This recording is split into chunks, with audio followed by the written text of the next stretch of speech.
Hello again and welcome to another After Action report. Today's video will be in relation to the latest battle report that I put up, which was the 1,500 point game between my newly painted black Templars, which I've been painting very diligently for the last 6 months, and the 1,500 points of Deathwatch. So first off, I want to say it was an absolutely fantastic game.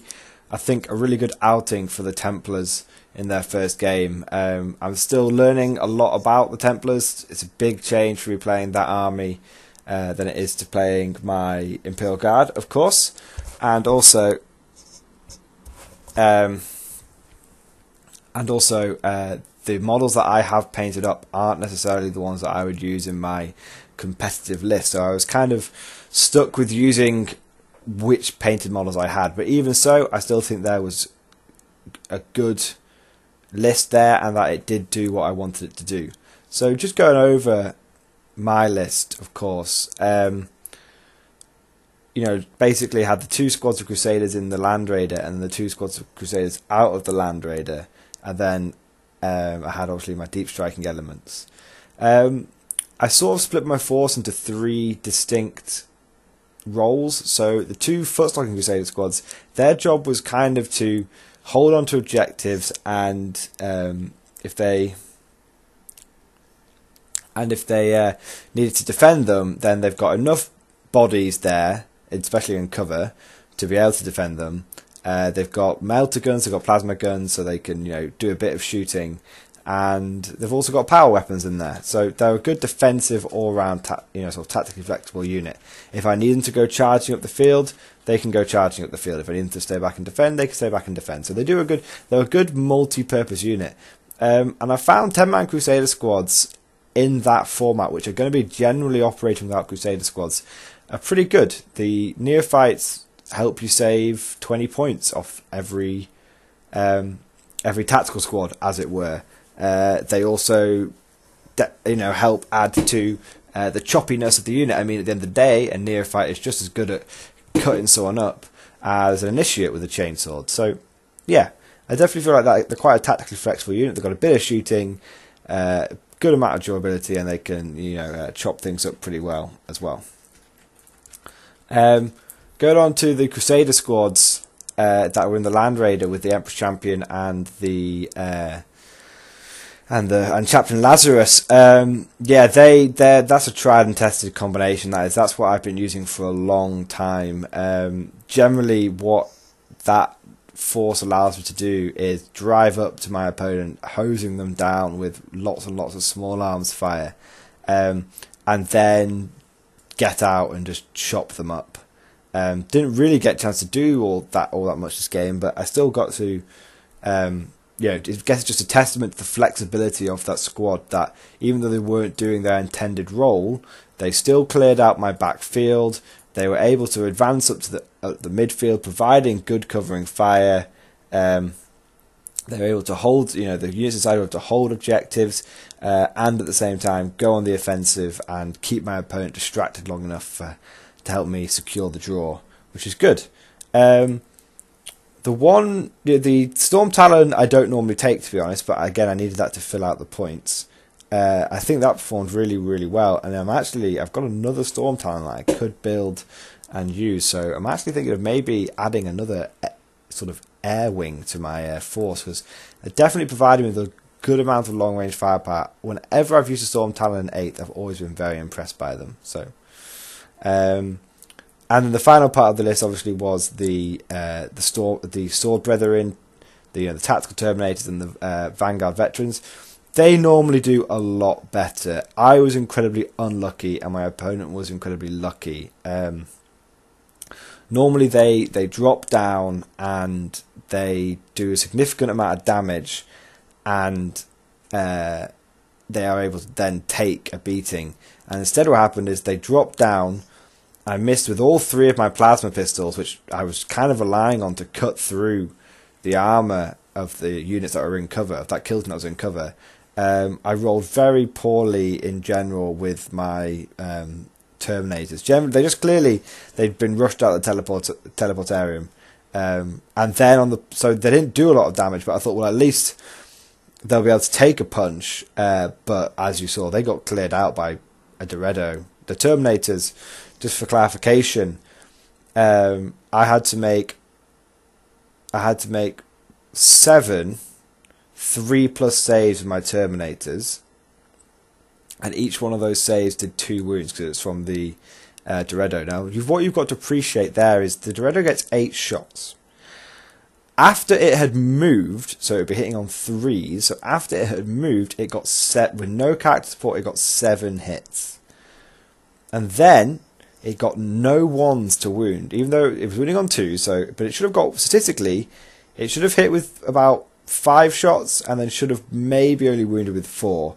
And instead it hit with 7 and wounded with all of them. But that's still, even with that going through, even with those 7 hits going through, I should have made 4 of those armor saves, which meant I should have dropped 1 or 2 Terminators. I should have dropped 1 or 2 Terminators, 3 tops, and instead I dropped all 5. 7 shots, and I just rolled 1s and 2s for everything. So yeah, it gave you an idea how that Dorado, the Dorado, the heavy bolters chipped in and finished one off, and so did the missile. So, but even so, that Dorado performed much, much better than statistically it should have done. And then the Vanguard just got cut apart. The Vanguard got really cut apart. I was relying on the Terminators screening them, to be honest. The Vanguard didn't even do any wounds whatsoever. So, bearing in mind that my main offensive punch was, what I was going to do was drop down, delete those Sword Brethren, and then next turn jump over the containers using my Vanguard and my Terminators, jump over the container and get into close combat with the other kill team, and basically at that point if the Sword Brethren died, then they died, but they would have taken out 2 kill teams, which meant I could then start using my Crusader squads in the Land Raider to push forward and take objectives. Didn't work out in the end. My offensive push died much quicker than it should have done. Lesson learned there is, well, I'm not sure, to be honest. I probably should try to do a better job of keeping them out of line of sight. But those containers are surprisingly easy to shoot around. With the cut-off corners, they are surprisingly easy to shoot around. You saw my Land Raider Crusader also shoot through the corner of one of those things. So it like I said, it's surprising how good they are, how bad they are, I should say, at line of sight blocking once you get around the side of them. But yeah, overall, what else did I learn about? Well, what did I learn? That Dorado is an absolute beast. Even my opponent admits it's kind of become a crutch unit for him to rely upon. Normally, he doesn't have units like that which he absolutely relies on, that he must use. But 8th edition, he's found that he tends to have crutch units that he builds his list around. So for his Blood Angels, it's Sanguinary Guard and Mephiston. And for his Deathwatch, he says he basically can't go to battle without that Dorado now. I think that's bullshit, to be honest. I think his Deathwatch armor is absolutely deadly without that Dorado. But the Dorado, he's coming to rely on it too much. And the problem when you do that, and when you build your entire army around one unit, is that eventually people find solutions to that unit. People find ways of just getting rid of that unit. And then suddenly that crutch that your whole army was relying upon is kicked out from under you. So that Dorado is providing such a huge amount of his long-range firepower, and it's all stuck in one package. His long-range firepower isn't spread out. That if, for example, if I was to take a couple of Lehman Russes, I could just blow that thing away. Or if I had a couple of Storm Talons, I could just blow that thing away in one turn. And as we saw, I was losing that game badly around turn 3. It was going really bad. That Dorado was just picking me apart. I just got into combat with it. I just locked it up, and that's just an example of how my Black Templars in the future will be trying to, will be dealing with that thing. They're just going to either blow it away with long range firepower, or we're just going to tie it up turn after turn after turn. Because without that long range firepower, you saw my Templars suddenly became a lot more survivable. I was taking a lot less casualties when I wasn't getting Doradoed. The last thing to mention is I kind of had a bit of a unjust fear of those kill teams. I thought if I go anywhere near them, they're going to absolutely just shoot me off the board. But when my Crusader squad was out in the open, they actually struggled to do that much damage to me. An almost full kill team opened up on a 7-man Crusader squad. I only lost 3 or 4 guys. I think the AP -2 does put the fear of the Emperor into you, but at the end of the day, at long range, that squad's only putting out about 10 shots, which isn't enough to worry about. Not all of them are AP -2 as well. So, things that I've learned about my Templars going forward. 1, Crusader squads are incredibly tactically flexible. You can kit them out any way you want, and as long as you give them the tools, the correct tools, they can pretty much do any job. They're much more tactically flexible than Tactical Marines, ironically, because Tactical Marines are meant to be the all-round unit, and Crusaders are meant to be kind of the chopper unit. But I've found my Crusaders, I give them close combat weapons, I back those close combat weapons up with some decent firepower, melter guns, plasma guns, and I find that they can do anything. Crusader squads are really tactically flexible. And yes, they're not elite infantry, but what I find they're quite good at doing is, against elite infantry they will struggle and they'll normally lose unless they have weight of numbers, but fortunately you normally have weight of numbers as Black Templars. But against regular infantry, against things like guardsmen or other tactical marine units, generally speaking, they are able to do enough damage at shooting them with bolt pistols, plasma guns, melter guns, and flamers, stuff like that. And then when they go for the charge in, they're generally able to cut them apart pretty easily. Those 10-man Crusader squads generally put out about 14 choppy, 15 choppy attacks, and then 3 to 4 power weapon attacks with the initiates. Generally, that's enough to do all the damage I need to do. So yeah, really enjoying the Black Templars. They are going to be featured on the channel a bit more. We're going to get them against a variety of opponents. Tell me what you guys think. I am still very much a neophyte when it comes to these Black Templars.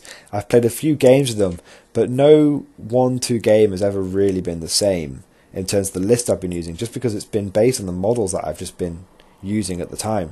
What I've been building, what I've been painting, what I've been testing.